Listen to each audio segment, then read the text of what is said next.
Assalamualaikum dan salam sejahtera. Kembali kita dalam Twinkle Podcast Shine Bright Like a Star.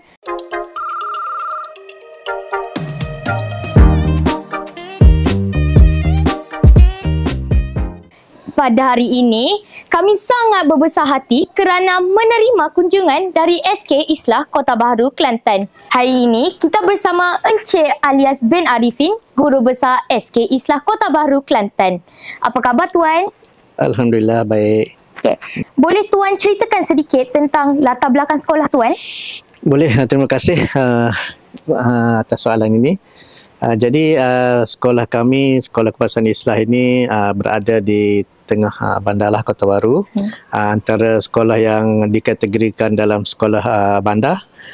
Dan kami juga merupakan sebuah sekolah yang memiliki bilangan murid ataupun enrollment yang tertinggi lah juga di kawasan Kota Bharu itu. Dan setakat hari ini kita menampung seramai 1,332 orang murid. Ya? Dan seramai 47 buah bilik darjah, termasuk prasekolah lah. Ya.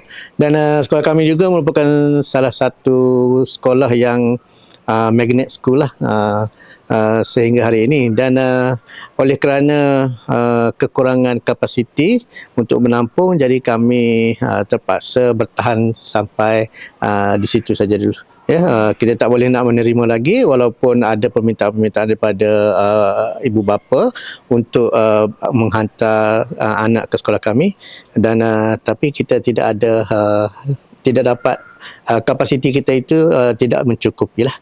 Ya, itu saja berkaitan dengan sekolah kami. Dan sedikit sambung, sekolah kami sebelum ini, sekolah itu adalah dari aliran English, sekolah English School. Dan selepas pada zaman penjajahan itu berakhir, sekolah ini ditukar kepada Sekolah Kebangsaan Islah. Daripada Sekolah Rendah Kebangsaan Islah sebelum ini ditukar kepada Sekolah Kebangsaan Islah. Dan sekarang ini kami menggunakan bahasa Melayu lah. Itu saja. Okey, baiklah.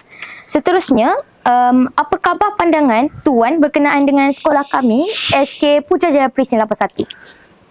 Baik, secara jujurnya saya beritahu, apabila kami tiba di sini tadi, kami amat teruja lah. Kami rasa amat teruja kerana pertamanya melihat dengan environment sekolah, dengan bangunan sekolah ini sendiri yang kata new design lah, berbanding dengan sekolah-sekolah yang di Malaysia ni. Ni di Sekolah Putrajaya PP81 ni antara sekolah yang kata sudah moden, sudah moden. Dan melihat kepada environment sekolah ini, apabila kita masuk, kita ada satu aura, kita rasa satu macam ada wow factor. Jadi kami rasa bersyukur dan kami rasa teruja, dan kami amat-amat berterima kasih kepada pihak sekolah kerana menerima kami untuk berkunjung di sini. Dan alhamdulillah hari ini kita akan dapat beberapa ilmu yang dapat dikongsikan kita bersama. Jadi soalan terakhir, apakah harapan Tuan tentang lawatan yang diadakan pada hari ini?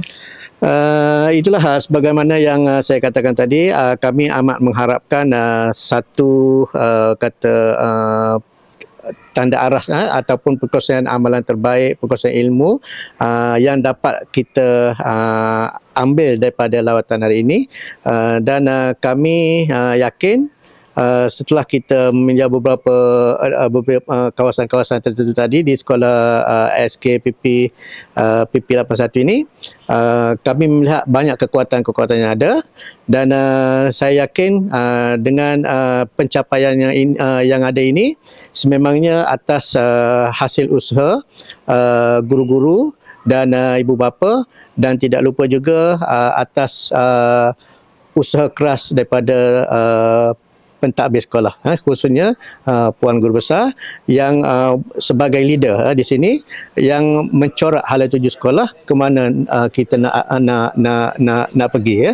Jadi sekali lagi saya ucapkan tahniah kepada seluruh kepimpinan sekolah ini, dan ini adalah satu perkongsian amalan yang saya rasa yang memang terbaik lah. Ya. Okey. Terima kasih kepada Tuan kerana memberi perkongsian yang sangat bermakna. Jangan lupa bersia-sia di sekitar Putrajaya ya. InsyaAllah, kalaulah ada rezeki, kami pula yang akan sampai ke Kota Baru. Boleh, silakan. Sekian sahaja daripada Twinkle Podcast. Shine bright like a star. SK Islah.